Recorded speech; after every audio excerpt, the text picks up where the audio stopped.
Assalamu alaikum student, welcome to my YouTube channel English by Spare. In this video we'll learn about clause and its type. Student, what is clause? Group of words that contain a subject and a predicate.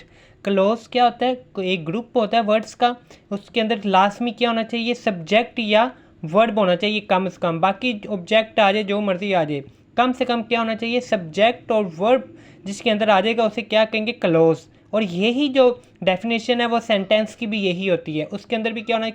कम से कम subject और verb last में होना चाहिए, तो वही क्या होती है? क्लॉज को ही सेंटेंस कहते हैं। इसकी दो टाइप्स होते हैं, independent clause, dependent clause. Independent clause ऐसा सेंटेंस नाम से जाहिर हो रहा है जो किसी पर डिपेंड नहीं कर रहा, तो इसीलिए इसका दूसरा नाम क्या है? मेन क्लॉज, क्योंकि ये अपनी बात खुद ही बता रहा होता है, किसी पर डिपेंड नहीं कर रहा होता।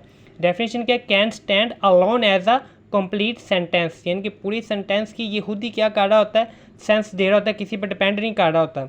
दूसरी इसकी टाइप है डिपेंडेंट क्लॉज। डिपेंड का मतलब ही है जो किसी दूसरे पे डिपेंड करे। इसका दूसरा नाम क्या है? Subordinate clause. Can not stand alone, relies on an independent clause. ये क्या करता है? इंडिपेंडेंट क्लॉज पे रिलाई करता है, खुद अपनी पूरी बात नहीं बताता। अब एग्जांपल देखो स्टूडेंट, पहले दूसरी, ऑल्थो शी वॉज टायर्ड, अगरचा वो थकी हुई थी। अब आगे अगर अगला पार्ट नहीं पढ़ते तो क्या हुआ? ऑल्थो अगरचा वो थकी हुई थी तो क्या दवाई लेने गई? उसने क्या डॉक्टर पास गई? क्या उसने रेस्ट किया? क्या किया? पूरी बात समझ नहीं लग रही, अगले कन्फ्यूजन पैदा हो गई है।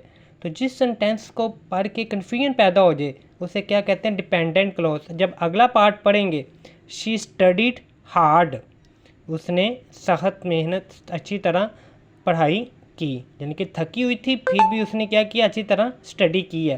तो ये वाला जो सेंटेंस है ये इसके ऊपर डिपेंड कर रहा है।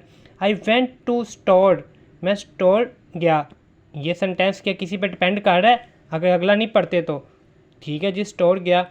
बिकॉज आई नीडिड मिल्क, लेकिन अगर इसको पहले पढ़ें, बिकॉज आई नीडिड मिल्क, क्योंकि मुझे दूध की ज़रूरत थी, तो क्या किया?